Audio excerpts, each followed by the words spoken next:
करणं गरजेचं आहे. ते जग बघायची संधी त्यांनी आम्हाला दिली. पण म्हणजे त्यांची बाहेरची जी इमेज आहे ती घरात तसेच होते, म्हणजे बाहेर ते अत्यंत प्रेमळ, अत्यंत म्हणजे कोमल हृदयी आणि म्हणजे मिश्किलपणा त्यांच्यामध्ये एक होता, पण असं त्यांचं होतं. तर हा जो तुझा अनुभव आहे तो तुम्हा तिघाही भावंडांच्या बाबतीत असं होतं, कधी ओरडले, रागावले, कधी फटके पडले असं झालं? नाही, मला तर पडले नाहीत.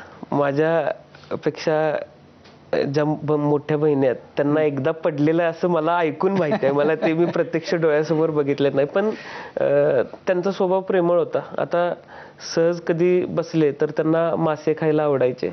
आमच्याकडे ढवळी म्हणून गाव आहे, तिथं लहान मासे मिळतात, चिंगळी म्हणतो आम्ही. तर गावाकडून चिंगळ्या मागवून घ्यायच्या आणि त्यांना शोले पिक्चर काय आवडायचं मला माहित नाही. आम्ही वैतागलो होतो पिक्चर बघून. तर ते शोले लागला की मासे मागवायचे, भेळ मागवायची, सगळ्या मुलांना एकत्र करून रूम मध्ये आम्हाला खायला घालायचं आणि तो पिक्चर बघत बसायचे. म्हणजे मला त्यांच्याबरोबर किमान 4-5 वेळा शोले बघितलेला आठवते.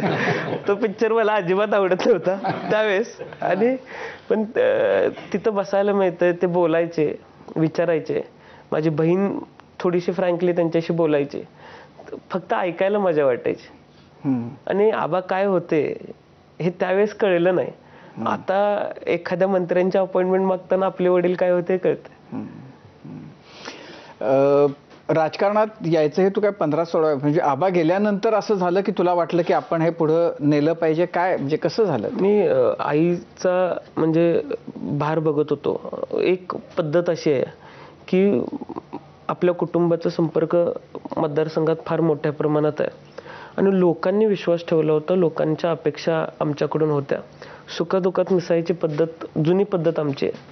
आणि त्यामुळे आईला हे सगळं फिरायला जमत नाही किंवा ती तिच्या पद्धतीने फिरते, त्यात आपलाही कुठेतरी हात